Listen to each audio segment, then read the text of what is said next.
Hey, is managing your money feeling heavy? Do you feel like you need to get a handle on it, but you're honestly not even sure where to begin?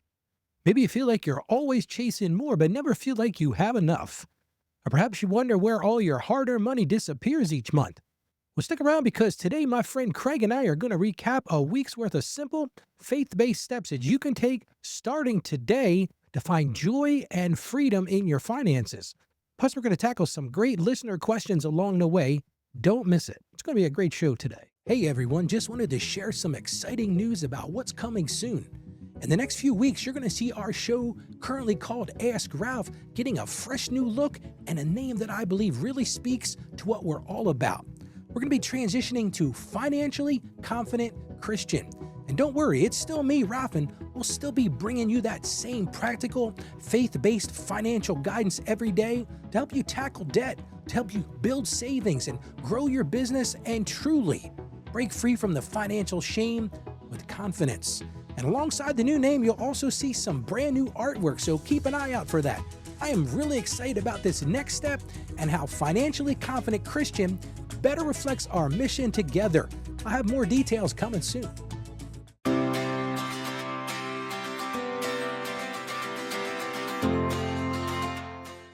Welcome back to this special edition of the Ask Ralph podcast. I'm Ralph, and today is going to be a bit different. I'm thrilled to have my good friend Craig here joining me again today. So, Craig, again, thanks for being here.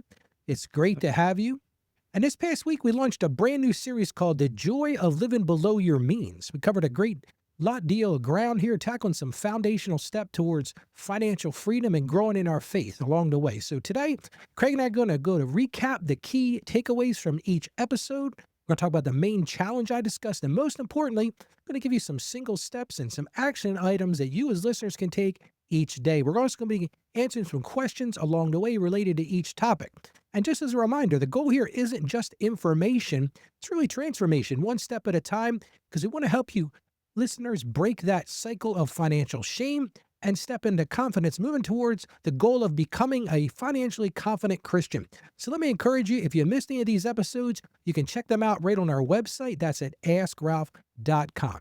So let's move into last Monday's episode. That was episode number 111, and that was called Feeling Lost, Start Here. So Craig, we kicked off this week addressing that feeling many people have, just feeling completely overwhelmed and lost when it comes to money, knowing they should do something but being paralyzed, unsure about where to even begin. And we had a listener question come in about this very thing. So let's jump into listener question number one. And this one comes to us from Sarah in Ohio. And this is what Sarah said. She said, Ralph, I want to pray about my finances, but I feel awkward or unsure what to say. Doesn't feel as spiritual as other prayers. How do I start? Well, Sarah, that's such an honest question, and it ties right into what I talked about on the show this past Monday. The core idea of Monday's episode was that very first step before anything else, and that's intentionally inviting God into your financial picture through specific prayer. So, Craig, what would you say to Sarah? How can we make praying about money feel more natural and less awkward? Well, I'm trying to think back to all my Sunday school days, but I don't remember God ever saying or the Bible ever saying that you only should pray about spiritual matters. Did I miss something? Am I not remembering or No, I think you're 100% right. I don't think it's unfair. I think there's just this belief out there that, there's this, and we talk about this on the show all the time, that separation between money and, what's going on with people's, faith. But I think you don't have to separate the two. no, not at all. I mean, God wants us to live fruitful lives, and if we need help doing that, you pray about it when you need help. I mean, it shouldn't be the only time you pray, but you certainly can pray when you need help. I don't know why financial matters would be any different. Yeah, I agree with you, Craig. In my opinion, it's all about honesty and partnership. And it doesn't need to be a formal script. I think so many people get hung up on prayers being this formal script that they've got to put, in front of the Almighty and say, well, I've got to do this and I've got to do that. And so, Craig, one of the things that we talk about on the show all the time, and it ties right into that paralysis we mentioned, that feeling of being financially adrift. Does that resonate with you? Have you seen that kind of overwhelm, and have you dealt with some people that have dealt with that very situation?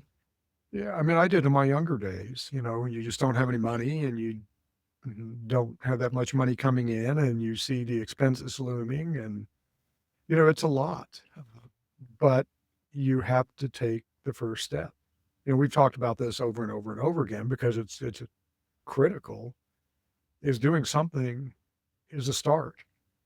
And if you look at only the giant hole that you're in, it is overwhelming, but getting anywhere is just a series of steps. And so you might not be able to run a marathon right now, but you can take one step, and then you can take another step and another step and another step. And that's precisely what I was talking about when I said start with prayer, because I think it's real easy to try to muscle through that alone. And it feels so heavy when you do that. And that's why I mentioned in Monday's episode, the action step was pretty simple. And that's just find 5 or 10 minutes each day to just talk to God specifically about your finances. It's okay to ask him, hey God, I'm struggling with this. I'm having a hard time with this. One of the things big takeaways I like to have here on this show is that you don't have to do this all by yourself. And that seems very basic, but why do you think that daily prayer, Craig, is hard for people when they're stressed about their money? What do you think is their biggest obstacle in that? I think there's a fair amount of shame or maybe denial. If you lay it out to God, now you've laid it out. You've admitted that you're in a situation which may or may not have been your fault. I mean, often it is our own fault, at least to some degree. So there's a little bit of denial, I think, at play, but then there's some shame. I feel like I made some bad decisions and, maybe you did, but you can't do anything about those. Once those are made, they're over, you got to move on from there. But I think if we can get over those two hurdles, that little bit of self-denial and then that little bit of shame. I mean, shame is totally pointless. I think we mentioned this last week, unless it leads to change. And so just fight through that. We talked about this last week, I remember. Rip the Band-Aid off. And I think that's part of the problem is it's scary before you rip that Band-Aid off. It's going to hurt a little bit. Oh, absolutely. And I have scripture here, James 1:5, that says, ask for wisdom. If you struggle in something, ask for wisdom because he gives it generously. And in my opinion, Craig, the answer is this act of surrender in many ways is the antidote to that feeling of being lost.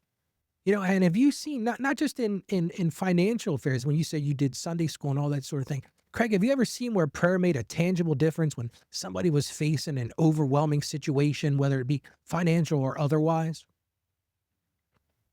Yeah, and this will get a little poignant, but when my first wife was suffering from cancer, she would engage in long, often contentious prayer sessions, getting angry at God. And I think that helped her get through, it got rid of some of those emotions. It helped her kind of accept the situation the way it was. And, that's a tough thing to go through. And it sounds weird to say you're angry and yelling at God, but I think it really did help.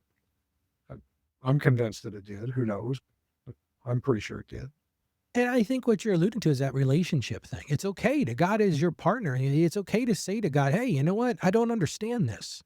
Why Yeah. are you putting me through this? And I can't even fathom what that must have been like for you, Craig, as the husband in that situation. Now, it has been really tough, but it sounds like your wife reached out to God in a way that, and like a lot of people from the outside would have said, well, that was really contentious. But guess what? That's what she needed. And Yeah. seems petty, but if you're feeling that same thing with your finances, then reach out to God and say, listen, God, I don't understand why you're putting me through this.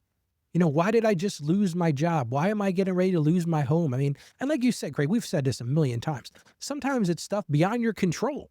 And sometimes it's not. Right. Sometimes it's stuff that is well within your control. And we have to really understand the difference. But I think we kind of covered that question. Let's move on to our second segment. And that is episode 112, where I talked about what if you already have enough? So we tackle that feeling of always chasing that next thing, never feeling like you've truly arrived. That's the word I use when I talked about it financially, that treadmill of comparison and discontentment, or discontentment, excuse me. And we got a related question from Mark in Texas. So let me talk about Mark's question here. And it says, Ralph, and Craig, you're going to remember this, kind of sounds a little bit like the situation we had on last week's show, but a little bit different. So anyway, Mark said in this from Texas, he said, Ralph, my spouse and I have different ideas of what enough is and what we should spend money on. Causes tension. How do we get on the same page biblically? Well, Mark, I'll tell you right now, that's a challenging question. And it hits right at the heart of Tuesday's topic, I should say. The solution we discussed was intentionally and prayerfully defining what enough looks like for you or as a couple. I think it's even more important when you're a couple, based on God's values, not the world's. And Craig, navigating different financial views as a couple, how can Mark and his wife start that conversation to really define enough together? What do you think the keys are to that? Yeah, there's a lot to unpack here. Enough is an interesting word. So if we really get down to it, enough is just, can you survive? But that's what virtually nobody means by enough. And so they really do need to sit down and maybe define a number of enoughs, which sounds kind of weird, but there's an enough that means we can survive. There's an enough that means that we have some financial security. We're not going to stress, we've got an emergency fund, that sort of thing. There's an enough to reach some financial goal. We want to have money put away for the kids' college or whatever it might be. But I think that might be a way to look at it, to just kind of layer a number of enoughs. And this is the big one. Really listen to what your partner is saying. And I know it's so easy when you get in these kind of debates, whether it's in a marriage relationship or two friends. You've got part of one ear listening or part of your brain listening to what the other person is saying, virtually zero of your brain processing, trying to understand why they're saying what they're saying. And then this big chunk of your brain thinking about how you're going to counter whatever it is they're saying and make your next point. And so I think the big trick here is to really spend a lot of time, not just listening, but trying to understand where the other person is coming from. And I'm assuming that the other person is coming from a positive place where they're not just ridiculous or evil or anything like that. But we have very different views of what enough is. And you don't get anywhere until you take that attitude of help me understand. Help me understand why you think whatever it is. So I don't know, does that resonate? No, and I agree with you. And I think, on the notes I put here is communication. And communication is all the things you mentioned. It's not just to speak, it's not just to be heard, but it's to better understand. And I think you said something very key to that, and is you have to have shared values. If you don't have shared values, it's gonna be very hard to figure out what enough looks like for you in a marriage relationship or, even in a friendship relationship because, culture is constantly screaming more, more, more. You need more. That pressure to keep up seems stronger than ever. And that's where you see discontentment showing up often for people, especially for Christians who are trying to live differently. And Craig, that's one of the things that I kind of wanted to park here for a minute and talk about that because, we're bombarded on a daily basis of you need more, you need to have this, you need to have that. And I think that, that's what I talked about on my show on Tuesday, that episode we're talking about now is like, you got to define what your enough looks like.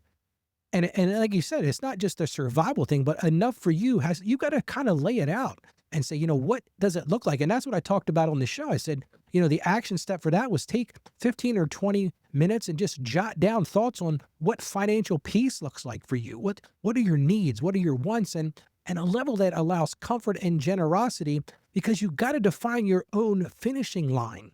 And Craig, one of the things I want to say to you is, like, that sounds great, but how does someone practically start figuring that out personally beyond just covering their bills? Like, how do you get to that point? That's a really tough thing. Well, and this is kind of off the top of my head, but I think you can kind of come at it from two different angles. So as you were talking, I was trying to understand what it was you were saying, where you were coming from. And I think I concluded that sometimes enough is way, way beyond what enough really is. I mean, I'm just as bad as most people on this. I have my retirement number. Well, I was lucky enough to hit that retirement number. And it's like, well, okay, maybe I need a bigger number. And so now there's a bigger number. And what'll happen when I hit that one? I'm sure you have clients like this. All right, I hit that number. Well, now I need a bigger number. And I think we can start to peel back maybe, go to that maximum. If you had all the money that you could ever want, what would that be? What would that look like? And then start coming back a step. Okay, let's say that's $2 million for retirement. All right, well, what if I only had 1.5 million?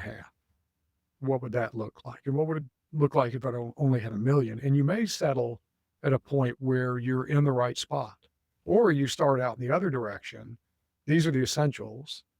I mean, if I'm going to survive, I need this much. And then what if I push it a little bit further? What would that mean to my life? And I think you can find a mean.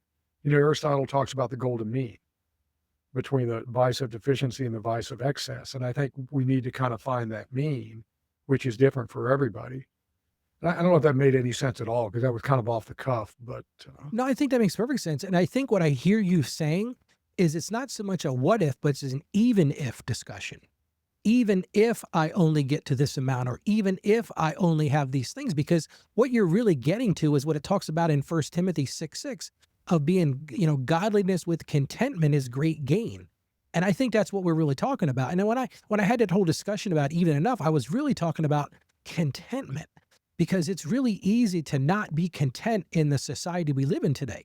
And that's what I see so many people going into debt over, because they're trying to keep up with the neighbors. And I see this struggle with couples so many times because, they can't get on the same page financially, because a lot of times they don't even understand what enough is individually, much less trying to do that in a marital relationship. So that was excuse me, that was really my goal for that, was really to talk about how do you formulate what your enough looks like, because the truth is the culture is going to always tell you to more. Like you said with retirement. Yeah, you're in a place where you got your what if figured out. Well, what if I had this much? Could I pay my bills? Could I live the retirement that I have? But then you had to start working backward from that and say, well, even if this, even if that, is that what kind of where you were going with that, yeah, Craig? yeah, yeah. Or like I said, coming from the other direction where you start off with bare minimum and then say, what would it look like if I had a little bit more, and then what is it going to take to get to that little more? That's the piece that people often forget about in these conversations is getting that extra money means sacrificing something. It could be your time, it could be your vacations, it could be your new car. But if you're going to, using retirement here, if you're going to hit those further out goals, you're going to have to sacrifice something right now and on an ongoing basis. And sometimes that's not worth it. It's, like, should I work another couple of years? And well, maybe that's not worth it. Yeah, can I go back to something you said earlier? Because I don't want to lose Absolutely. this. Yeah. You mentioned you mentioned getting on the same page about values. There's actually a pretty substantial body of empirical research that talks about conflict in teams, and there are different kinds, and most kinds will either make things a little bit more efficient or they'll make things more effective, depending upon how much conflict there is. Because conflict is not a bad thing. That's how you figure stuff out a lot of times, just through conflict. The one type of conflict that never has any beneficial outcome at all is value conflict. So if you can't get on the same page about what the values are, it's just a mess that doesn't get anywhere. So that should really be job number one. And that brings back the idea of listening to understand. If you don't really listen to try to understand, you're just going to keep talking past each other regarding the values, and you're not going to really make progress. No, I think that's very well said, Craig. I mean, that's absolutely the truth. If you're not on the same page as values, I mean, there's no debate that's going to fix that. No, no, you've got to work that out, and it's a matter of compromise. You can't dig your heels in unless it's something that you just absolutely cannot give up. They call that contending, where you dig your heels in and just you don't move. But that's usually not called for. If you're going to contend, if you're going to dig in your heels, you better be really, really, really sure you're right. And I don't know about you, but the times I've been right and the times I've been wrong, I wish they were just equal. I'm sure there are a lot more in the times I've been wrong category. And so I've No, been that's I've been really sure I was right and turned out I was wrong. So don't dig your heels in too quickly. absolutely true. Well, let's move on to our Wednesday episode, which was episode 113, where I addressed that feeling of discouragement. and focusing on what we don't have, the bills, the lack of those things. And the question that we got next was a question from Anna in Florida. And I think this is something that many people feel. And this is what she said. She says, Ralph, it's really hard to feel grateful when I'm facing huge debts and feeling like I'm drowning financially. How can I practice gratitude authentically in these real tough times? And Craig, what I was talking about there was that, I think one of the things we have to strive for is actually finding true gratitude. I think that's one of the ways you can get, to a point of starting to develop some resistance to feeling like you're in that financial shame. So, Anna, your honesty is appreciated, and it is hard. Wednesday's core idea was that the antidote to this discouragement, that constantly feeling like you're not getting anywhere, is intentionally practicing daily gratitude. And even when it's difficult, and Anna, you allude to that. How can you be grateful when you feel like you've got these huge burdens on top of you? So, Craig, how do we find authentic gratitude, as Anna asked, when that financial storm is raging? What can we focus on? All right, are you ready for this, Ralph? I'm ready. You may hit the mute button here. I'm going to lay some Baptist Buddhist stoicism Now, that on is a us. combination I was not expecting, my friend. Yep. That is how I describe myself, a Baptist Buddhist Stoic. I like it. So we talk a lot about the relationship with God, right? And that we need to show gratitude towards God. And so that's the Baptist piece. You have to acknowledge that we've said this before. If you're able to listen to a podcast, you've got a lot to be grateful for. All right. So, and we need to be grateful to God who gave us that gift. Um, I'm going to take a little tangent here. I've been to India. I don't know if anybody in the audience has ever been to India. I didn't understand poor until I was in India. I'm sure there are poor people in the U.S., and I've lived in a lot of big cities that had a lot of people who were unhoused and had difficulties. Compared to those people in India, these people are not poor. And so, look, we just lost an audience member, so I'm sure I just made somebody mad. But They come I and think go we need to sometimes, acknowledge Craig. that. So that's the Baptist piece. We need to be grateful for God for the gifts that we've been given. The Buddhist piece is that we have to be accepting. The situation that you're in is the situation you're in. For whatever reason, you're not going to get anywhere in terms of your inner peace until you accept that. You just have to accept it. The situation is what the situation is, regardless of how you got there. You just have to deal with it. And then the Stoics have a saying that says, never enter a race in which you're not assured victory, which took me a while to figure out. What they're basically saying is you've got to define the race in the right way. And if you define the race as, I want all my debts to be gone tomorrow, you're not going to win that race. If you're going to define the race as being, you know what, I'm going to start a spending diary, you can win that race. And then you enter another race. I can start a simple budget, and then you win that race. And you win that race, and you win that race, and you start swimming, and now you're not drowning anymore. And that makes it a lot easier to show some gratitude, because now you've got gratitude not just for what you were given, but for the progress you're making. And all those little gratitude builds on itself. But you kind of alluded to that. And so all those little wins, they build on themselves. They start to build your confidence. They start to make it seem like there's a way out. And it also builds your gratitude. So I don't know. That's the Baptist, Buddhist, Stoic take on the situation. But I think that's key. I think you nailed it. And I think it builds on each other. I think that's the key to the whole thing. But also what I hear you saying, that you have to frame it correctly. And that's what I'm talking about, is that defining enough. That kind of the two things go hand in hand. Because if you're setting yourself up for failure, yes, you're going to fail. I mean, that's just a simple thing. And I think so many times people get lost in the material part of this. But there are so many non-material blessings that we have. And I think it's so important to remember that. And I think, as Christians, we're called to give thanks in all circumstances. And see that focus on lack. So many people I hear talk about, well, I lack this and I lack that. But that can be subtle, but it can be powerful at the same time.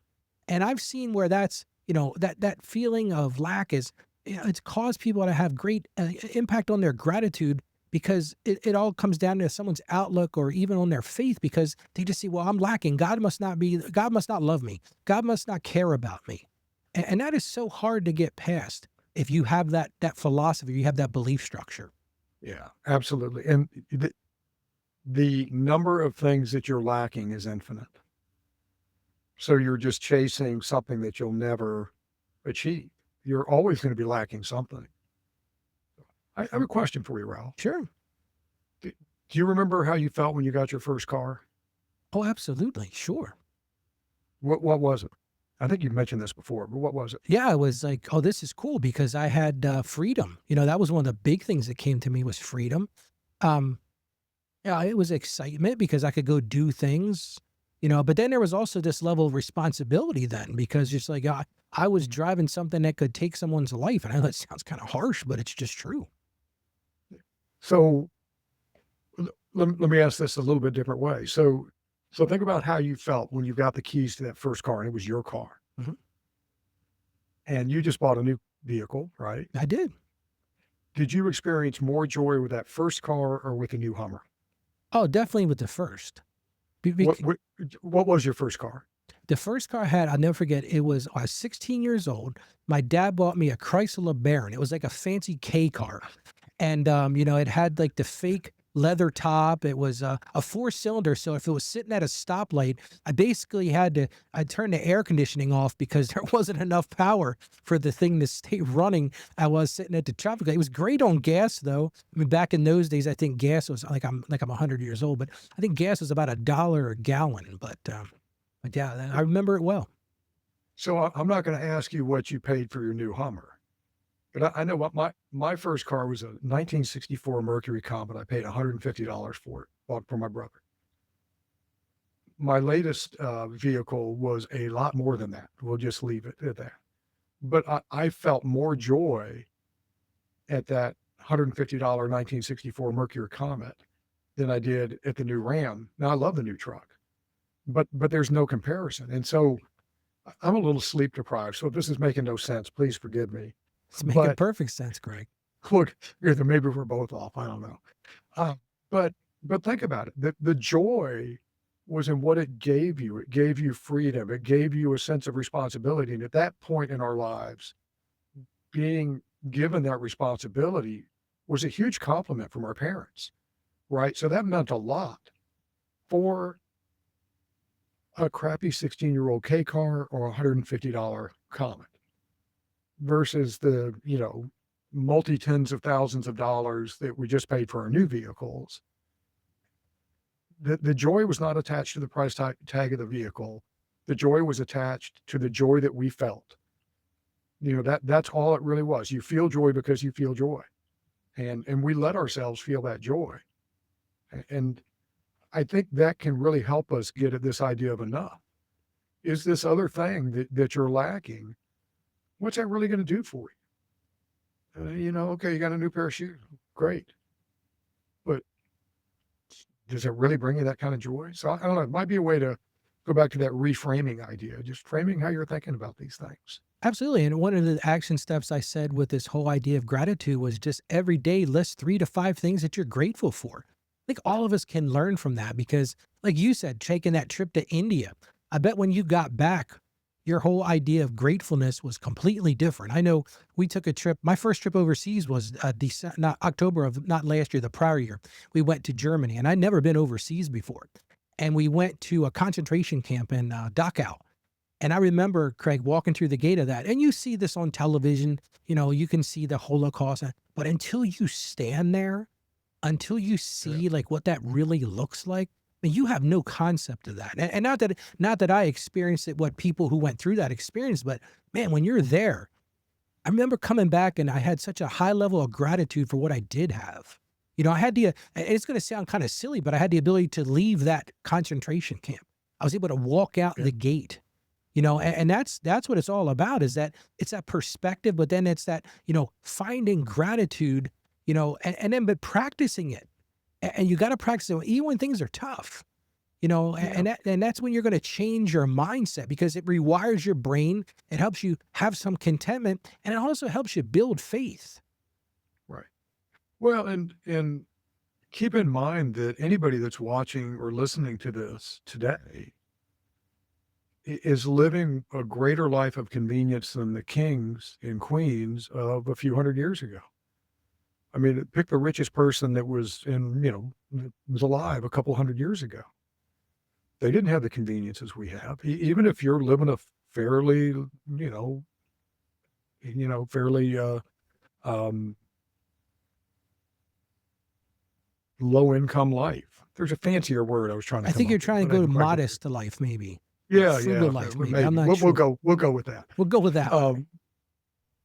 But think about that. You're living better than a king a couple of hundred years ago. That's pretty good, It's true. and it's absolutely true. And that's the thing I think a lot of people need to understand is when you feel like all hope is lost, you feel like your finances are overwhelming, go over to the sink and turn the water on and the water comes out.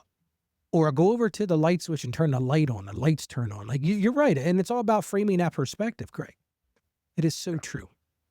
If everything's relative, It so is. It is. Well, let's move on to question number 4. And segment number 4 is, and I talked about in the show number 114, and that's where does your money actually go? Now we're starting to think about, okay, we started off with prayer. We started to think about, having gratitude and defining what our enough was. But then on Thursday's show, I really started talking about that classic mystery. Where did all my money go? That feeling of confusion and that lack of awareness. And we got this question from David in California. And David wrote this and this is a common hurdle. I see this in my practice all the time.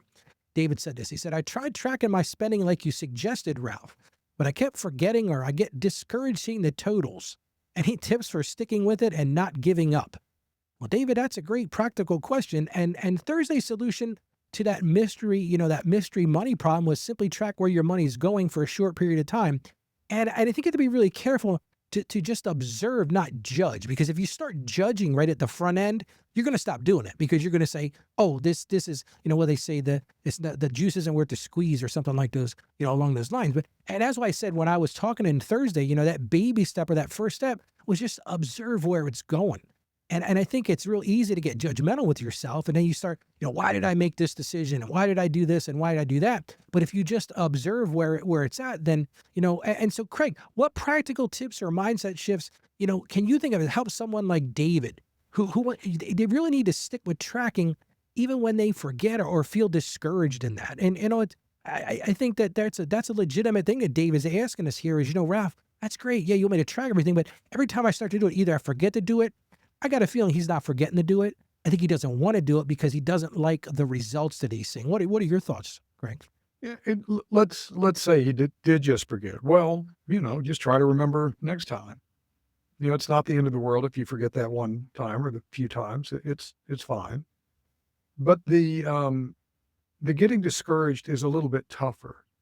I think we need to take the attitude that we're gathering data. Well, you kind of said this, don't judge. And so you can mentally pretend maybe that it's somebody else. You're tracking somebody else's data or somebody else's spending, but all you're doing is gathering data right now.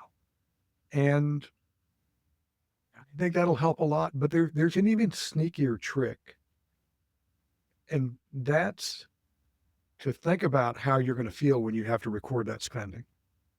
So we can turn that little bit of embarrassment or shame to our advantage by proactively thinking about, oh, if I buy this candy bar, or if I, you know, get the soda or buy the new shoes or whatever it is, project how that's going to make you feel when you have to write it down. And what that can do is that can make you kind of pause for a second. Is this particular juice worth the squeeze I'm going to feel when I have to record this thing?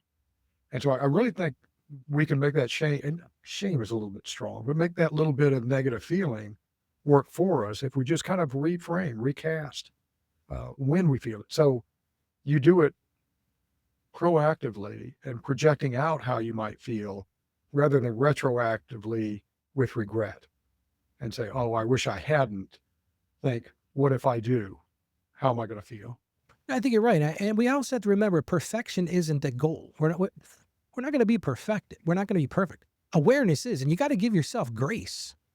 Yeah. And this is a symbol. But like you said, I think that, and I think shame can be motivational. I think it really can. It's the accountability thing. Like right now, I'm going through trying to get my A1C down. Because I know I've got to get blood work done here soon, and the doctor's going to ask me, what does your numbers look like, Ralph? So every time I go to eat something, I'm like, well, how's this going to impact that A1C? Because I have a goal in mind. And it's a daily thing. I mean, it's kind of like keeping track of your finances, right, Craig? You and I've talked about this Right. before.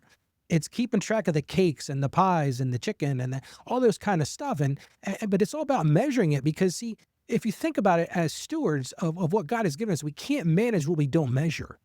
And that's the thing Right. is, and we got to start measuring this. And so, Craig, why do you think so many of us, even if we have a decent income, often feel clueless about where our money actually goes day to day? Because I'll tell you what, Craig, and I say this on the show, I've said this to you, I've said this to clients before. How much you make is not relevant to whether you're going to live paycheck to paycheck. Because I see people making incomes that you and I go, wow, that's a good income. But guess what? They still have no awareness of where their money's going and they're struggling to pay their bills. Well, this you may disagree with me on this. I think if you don't have that, I'm struggling to pay my bills or meet my financial goals, should we be as worried about where the money is going? I mean, one of the things that's nice about having a good income, especially if you're living well within it and you have your retirement, your emergency, and all of that, is I don't have to think about every little expenditure. So, but that's very different. Well, let me draw a weight loss analogy. Uh, So I used to do a lot of running. I would do distance running, triathlons, half marathons, did a lot of it. I did not worry much about what I was eating. My weight was really good. I was in fantastic shape. My resting pulse rate was in the low 40s to upper 30s. Cholesterol was down around 100. I mean, everything was fantastic. And I really didn't worry about what I ate or drank. But then I quit running and I kept eating and drinking the way I used to. And guess what happened? And so you really have to balance that out. If you're in really strong, financial health, I mean, it's not a bad thing to know where your money's going. And you should have some sense of where your money's going. But I don't know that I would write down every little expenditure. But you may disagree. You're the financial professor or professional. I'm just the guy who makes up stuff on the fly here. So, Well, I will disagree with you. We'll have our first all right, way disagreement to on this go. show. And I'm just being funny about that. But no, here's why I disagree with that. Because what happens if, something happens and you don't have that financial assurance as you had before? I think if you're in a habit of keeping track of where it goes, now listen, I'm going to be very candid with you. I'm not saying, hey, every little dollar, in that particular situation. But I think you have to have a basic understanding. And I would bet, Craig, I bet you probably already have that understanding. Oh, yeah, You know yeah. what I'm saying? Yeah, And I that's, was going a little bit far, but yeah, but that the prerequisite to what you said is that you already kind of have an idea of where your money goes. well, and I'll tell you why I have a pretty good idea. I pay bills online like a lot of people, so I can look at what that looks like, and it's depressing on occasion, but I know where it's going. And then I look at my credit card bills. We put almost everything on either a credit card or we have to have a certain number of debit card transactions to get 7% interest on our savings, which is worth the risk of a debit card to me. But I scan every month. Where's that money going? And occasionally I will ask my wife, not in any accusatory way, but it's just, hey, sometimes is this a legitimate charge? Something I don't recognize. And if we need to cut back a little bit, like we're getting ready to go into the summer, I don't get paid over the summer. So I will remind my wife probably later this month or sometime next month, hey, we're going into summer mode. I go 3 months with no income. I plan for it, but still I've got no income. It's like we need to ratchet back a little bit, because it doesn't get lean, but I start getting that savings account down below where I like to see it. And so we will have that conversation. So I think you're right. If you don't have any idea where your money's going, something's going to go wrong. But I'm not going to write down every candy bar. Well, I don't eat candy bars, so that'd be easy. But And Craig, we're going to revisit that in our sixth question today because I'm going to talk about that very thing. But let's move on to number five. And once I got to Friday, what I started talking about is, have you found the leak yet? Because one of the things I talked about on the show was, writing down everything day to day. And we addressed that next step and analyzing that data to find where your money's really going without feeling overwhelmed. And we got this question from Chloe. And Chloe comes to us from New York. And she wrote this. She said, Ralph, I looked at my spending, but honestly, everything seems essential. Between housing, food, gas, and kids' needs, there's nothing left. How do I identify a leak when it feels like there's no fat to trim? And Chloe, that's a tough one. That's a tough spot, and it really highlights the goal that I talked about on Friday's show. And the solution I discussed there was to move from that raw data into insight by really analyzing that track spending. Here's where I started to talk about. We're going to pivot a little bit and actually identify where your money is leaking. What I call that the biggest financial leak, and that's the areas of unintentional or surprised overspending. So, Craig, for someone like Chloe, where the budget is already tight, now you've been very candid. You and I are both not in this position, so it's a little bit more difficult for us to talk about. But I can go back to when I was. So, Craig, how yeah. can they still look for potential leaks or areas for optimization? And is it always about cutting spending? Well, to answer that last question first, it's not always about spending. Sometimes you just don't make enough money, and you've got to find some way to increase that income. And there are actually more opportunities there than there used to be. Um, there are a lot of things you can do online. Well, you can fill out surveys online and make a couple $100 a month. I mean, it's not something that a lot of us would want to do, but it's money. And so, that kind of income, a little bit of gig work, something. Because if you're in this situation, $200 a month can be huge. Then there's the thing that bothered me here was the kids' needs. Are those really the kids' needs? Um, I had an older brother. I wore a lot of hand-me-downs. Did I need new shoes? Well, sometimes you did, but often you didn't. Why am I stuck on shoes today? I'm not sure why. But are they really needs, or are they wants? Food. Okay. Are you buying name brands when you could buy generic? Yeah, I know that when I was eating more bread, there was a type of bread that I think it was Dave's that I just loved, but it was like $4 or $5 a loaf. It's like 50 cents You a know, slice.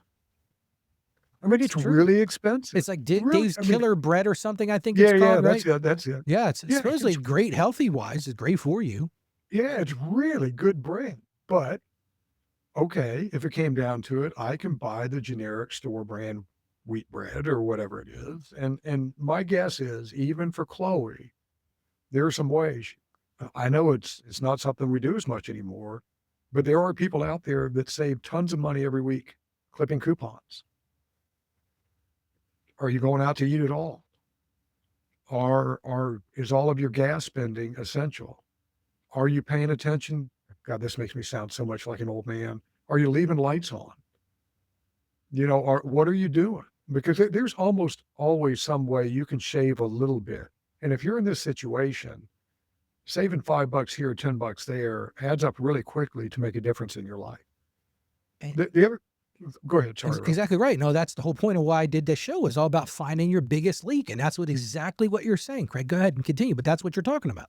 Well, the other thing I was going to mention is if you do this over a number of months, you may find some fluctuations that will help you identify that leak.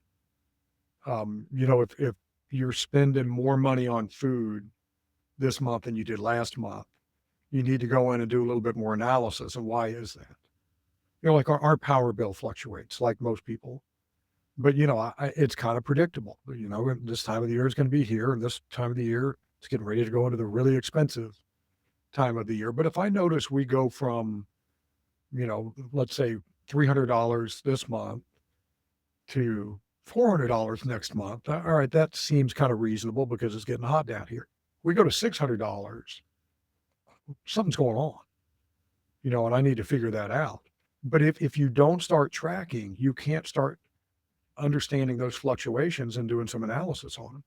Absolutely true, which is a great tie into our final question. And the last thing I talked about this week was that B word, that budget word. But Craig, we don't have a lot of time left, so I'm going to go right to our sixth question. This one comes to us from Sam in Georgia, and you teed this up perfectly a few minutes ago, my friend.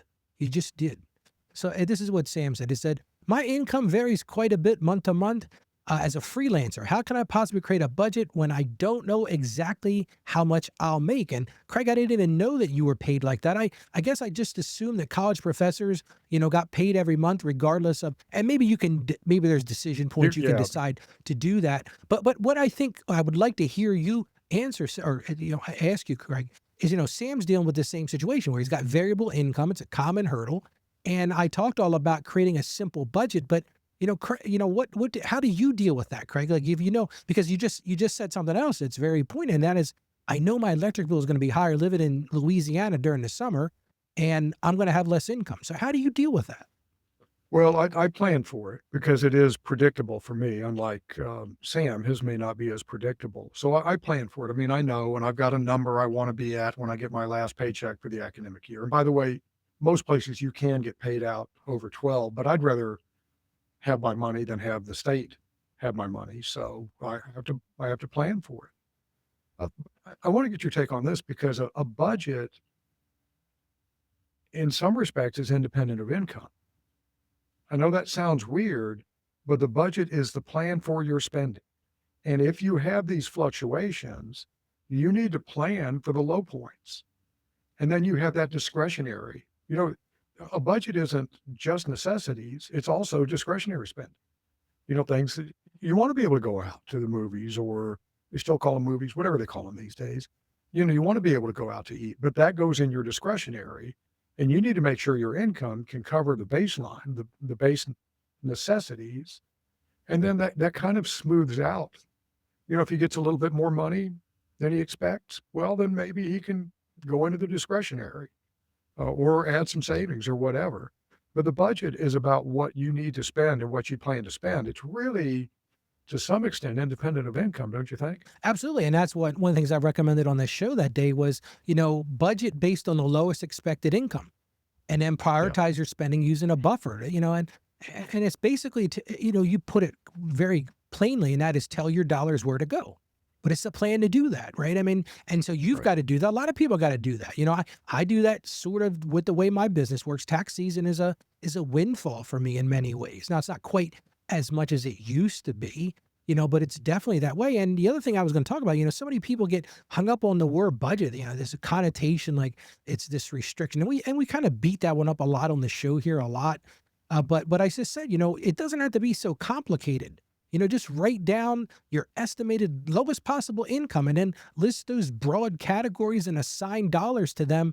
And like you said, if you know you're going to have less income, so if you're a freelancer, like this person here, then you just got to say, okay, what's my worst possible month that I can have? And then build your budget around it. And that may be the month where you don't have the option of eating out or going to the movies or going on a trip. Like, okay, I got to pay the mortgage. I got to pay the car payments. I got to keep the lights on. I got to pay the electrical bill. I got to pay the utilities. But, you've got to plan for that ahead of time. And I think so many people just put their eyes, your hands over their eyes and say, "Oh, I don't know how to fix this." Well, you do. You just don't want to put the Yeah, hard work in to do it. right. Well, and there's a flip side to this. If you spend the windfall, you're going to have problems when the lean times come. So you've got to kind of understand this over a period of time. And he's a freelancer, so it may not be as periodic as yours or mine. Uh, but if I had friends who were real estate agents, and the smart ones, when they closed a big sale, they might go out and celebrate with a little bit of that money, but a big chunk of that went into some sort of a savings fund for those months where things got a little bit lean. And so, even though it may not be predictable, if you when you have that windfall, when Sam gets that big contract, makes a lot of money. If they go out and blow that, then they're going to have trouble when the lean times come. So I think there really is that flip side of, oh, when I get this extra money, I want to go do some things that I haven't been able to do, and that's fine, but do it with 10% or 20% of that windfall and not 100% of that windfall. Yeah, and I think that's well said, Craig, because I think so many people, they have this, this time of great excess, and it's like, oh, let's go do this, and let's go do this, go buy this, and let's go buy that, and they don't think about, yeah, but next month's around the corner, Yeah. and the 3 months after that are around the corner. So, but I think we had a great discussion today, Craig, and just looking back, we talked about starting with prayer, we talked about defining enough, practicing gratitude, tracking our spending, finding the leaks, and creating a simple budget plan. So, and all these things got to work together, and they help build upon each other. And I think my big key takeaway for everyone joining us today is it's about progress, not perfection. And listen, Right. you can't do all of these things at once, but take one step. Maybe you take today's step is I'm going to do a better job of tracking. Maybe you take today's step and you're going to pray about your finances, or you're going to start to look for ways to be contentment and experience that gratitude for things, because the whole goal is to find joy and peace in this. And that's really what it comes down to. And if someone's feeling overwhelmed by trying to do all these things at one time, it's a struggle. And that's really the heart of what I do here, that financial freedom and growing our Christian faith going hand in hand. And that's one of the things I want to mention before we close today. At the beginning, we're changing the name of the show. We're moving away from Ask Ralph to Financially Confident Christian, because it's all about, that's what I'm trying to do here on the show. Every day when we do our live show recap, it's all about helping us become more financially confident Christians. And that's what we're going to be doing over the next few weeks. So if you're listening or you're watching this, or maybe you missed a day, just go back and check those out. And if you haven't started yet, that's okay. But be aware those things are coming, and just pick one action step from this week that resonates with you most, and where you are right now. And listen, give yourself grace. Pray about it and just start from where you are.